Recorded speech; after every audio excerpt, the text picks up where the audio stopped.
Alright mga tol, pag-usapan naman natin to, no? Galing po itong balita sa GMA at ipapakita po dito yung pahayag na isang kawani ng NBI o National Bureau of Investigation na sinasabi ay sinisiyasat ang mga naging banta ni VP Sara Duterte at pinag-aaralan kung maaari siyang makasuhan. Kung di ka pa nakasubscribe, please hit the subscribe button and notification bell para updated ka palagi sa mga videos po natin. Tara, umpisa na natin to.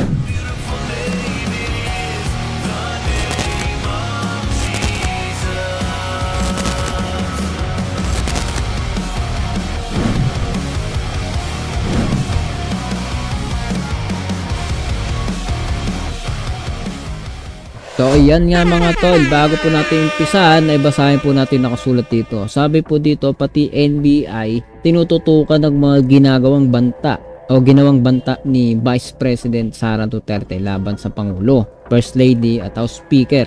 Maaari kaya siyang kasuhan dahil dito? Play po natin yung kanilang mga pahayag. Pati National Bureau of Investigation o NBI tinututukan ng mga ginawang banta ni Vice President Sara Duterte laban sa Pangulo, First Lady at House Speaker. Pwede kaya siyang makasuhan dahil dito?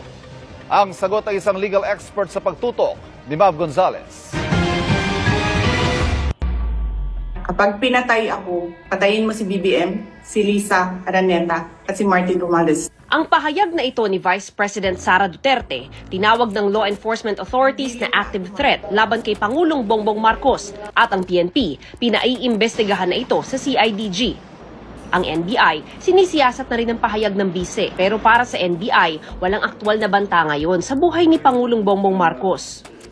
Unang ginawa ng NBI ay i-check kung hindi yun deepfake, kung hindi yun AI generated. So we found out that the same is authentic. Ang rule natin, pagka may threat sa life ng presidente, ng matataas na opisyal, even kay VP Sara, ay hindi namin yan tinetake lightly. Iimbitahan ba ng NBI ang bise para sa interrogation? Hindi po natin isinasa isang tabi. Pinag-aaralan din daw ng NBI kung maaari bang makasuhan ang bise. Dagdag ng National Security Council, usapin ng pambansang seguridad ang anumang banta sa Pangulo. Okay, pause muna po natin yan.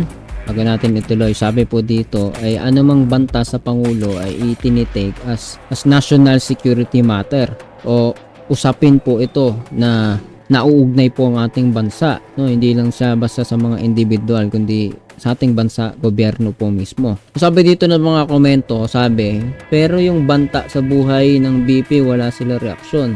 BP na mismo nang sabi, ba't wala silang ginawang investigasyon doon kay Martin? Okay, so paano natin malalaman kung totoo yung komento nito ni Judge Gameplay, no? Gameplay yung pangalan niya.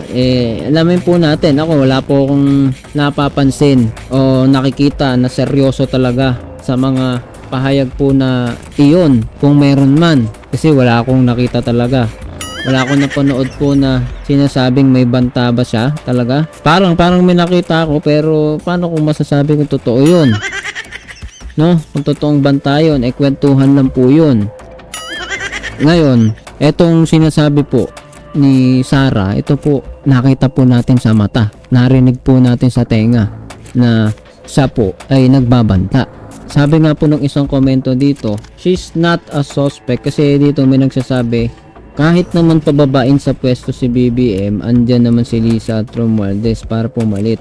At sabi ng isa dyan, mali ka, matik si BP ang papalit sa kanya. Sabi naman dito ng mga kasunod na komento nila, no, sa ginagawa niya, pag nawala si BBM, baka hindi siya makaupo kasi suspect na siya dahil sa sinabi niyang papatayin niya ang mag-asawang Marcos. Sabi naman ng isa, she's not a suspect dahil conditional threat yan. Intindihin niyo ang sinabi ni BP. So okay, threat is a threat, guys. Whether it's conditional or unconditional, diba? Nagbanta ka, pagbabanta. Ako po naniniwala kahit di tayo membro ng NBI o ng anumang ahensya ng gobyerno, hindi mo kailangan maging aral dun sa mga bagay na yun. Threat is a threat, no? Banta is banta. Ngayon, hindi naman natin alam kung totoong Kasi may nagsasabi may banta rin daw si Sara. Paano natin malalaman kung totoo lang nga tayo nakikita? Ito ngayon, ang nagiging pangyayari ang nagbabanta si Sara, yung po ang lumalabas. No? Disclaimer lang, yan po yung nakikita po natin. Gusto natin si Kape maging neutral, pero pag natitimbang na po natin kung ano yung tama, kung ano yung mas maigi, mas mabuti, may masasabi na po tayo dyan kaagad, no? Sa part po na yan, mali po yung pamamaraan ni Sara ng pananalita. Ngayon, tignan po natin ngayon yung kasunod na pahayag po dito. Sa Pangulo, nakikipag-ugnayan na sila sa law enforcement. Dagdag ng National Security Council, usapin ng pambansang seguridad ang anumang banta sa Pangulo. Nakikipag-ugnayan na sila sa law enforcement at intelligence agencies para imbestigahan ng banta at kung sinong posibleng gumawa nito at motibo nila. Nanghingan ang bise ng reaksyon sa pahayag ng NSC. Medyo pagod ako ngayon, but in the proper time, I can answer everything. Okay guys, pagod siya. Bawal magbigay opinion ngayon. Tapos niya magbigay ng ganong pahayag, no, hindi niya matugunan ngayon kung ano ang magiging opinion niya sa sinasabi ng isang may position po, no, sa NBI po yata ito, no, Eduardo Año, National Security Advisor. Ano pong palagay ninyo, no? Para ba sa inyo, anong tingin ninyo? Nawawala na ba sa hulog si Sara or nasa tama pa naman po yan? Para sa akin po, kahit tama pa yung pinaglalaban niya, yung paraan niya, nagiging mali po. No? So, yun po yung problema natin yan. So, siguro hanggang dito lang po tayo. Ikaw, ano masasabi mo dito?